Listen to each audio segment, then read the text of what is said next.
Peter. So as vice, we graduate our class, we put electricians in there. As I said in the beginning, this is an introductory program, a pilot program with the hopes of growing this amongst multiple trades, multiple states. Some key players in seeing the future of this and moving to other trades. I'd like to introduce our next speaker. He's the Executive Secretary of the Washington State Building and Construction Trade Council, Dave Johnson. Again.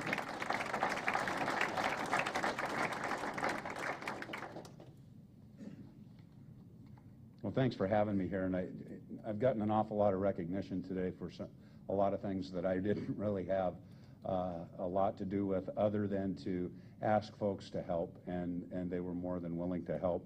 When Colonel Johnson asked the question, I hadn't thought about it much for a long time, but when Colonel Johnson asked the question, how many Vietnam vets are out there? I joined the Air Force July 8th in 1974.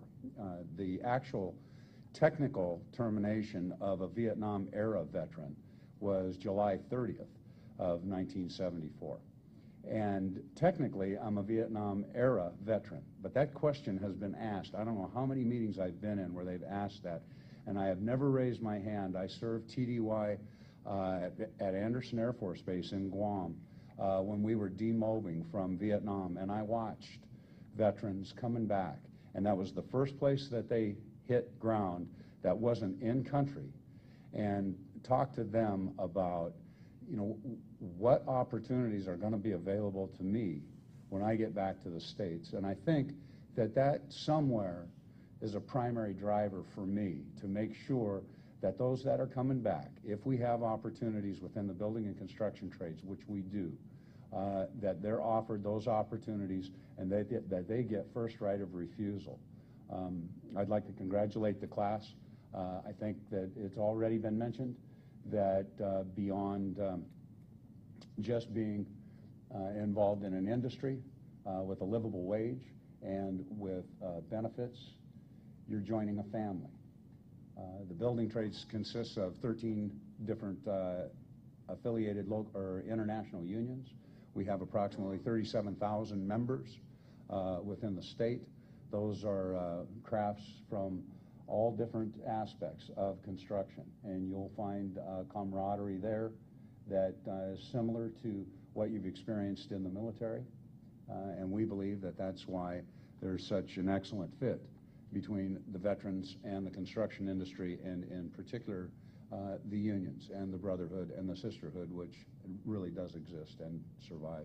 I'd like to thank Brett for all of the work that he's done in putting this together, and all of the dignitaries for the recognition that they've had. I would like to talk just briefly about Helmets-to-Hardhats, since it's been mentioned a couple of times. It was in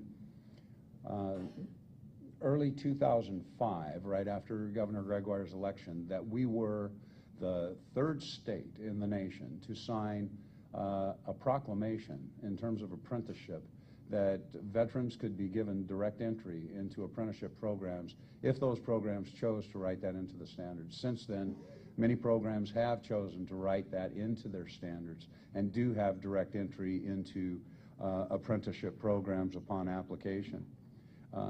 We're one of only 2 states in the nation right now that has a fully funded building trades Helmets-to-Hardhats liaison, and that's Todd Mitchell, who's in the office or in the room today.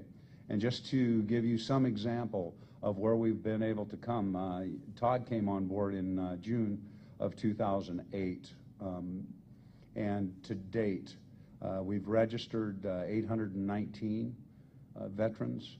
We've actually contacted post-registration 808 of those. We've done 208 evaluations, and in indenturement, as of right now, 76 apprentices since June of 2008 have come directly through the Helmets-to-Hardhats program, been guided by Todd to the trade of their choice and where that best fits, and have been accepted into apprenticeship programs. It was also stated that, when the economy comes back, that's when we're going to need the workforce, and it will come back. There's so much and so many people that the list is really too long to thank everybody that's been involved in this process. I think it's entirely appropriate that this event takes place the week of Veterans Day.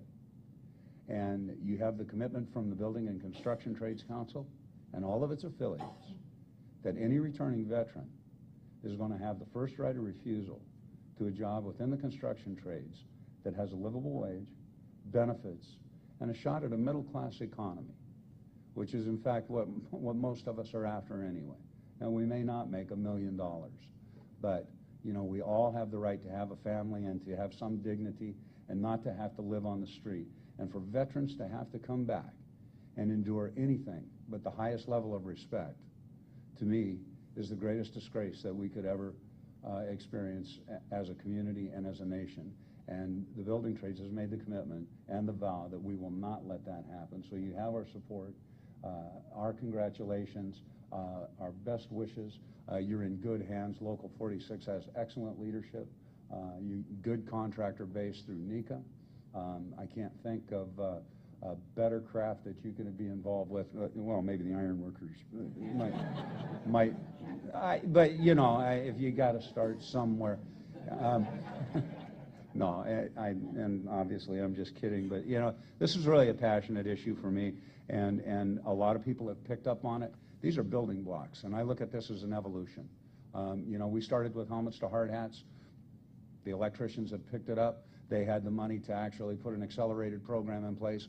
We're promoting other crafts to do the same and put promoted or accelerated programs into place to get ready for the economy as it rebounds. There's no question that through attrition and as the baby boomers retire, the bodies will be needed. It's the one time as a building trades that we can think forward and see what we're going to need, and we're going to need you. So thanks again and congratulations. I'm really proud to be able to be here today and to be a part of this event. Thanks a lot.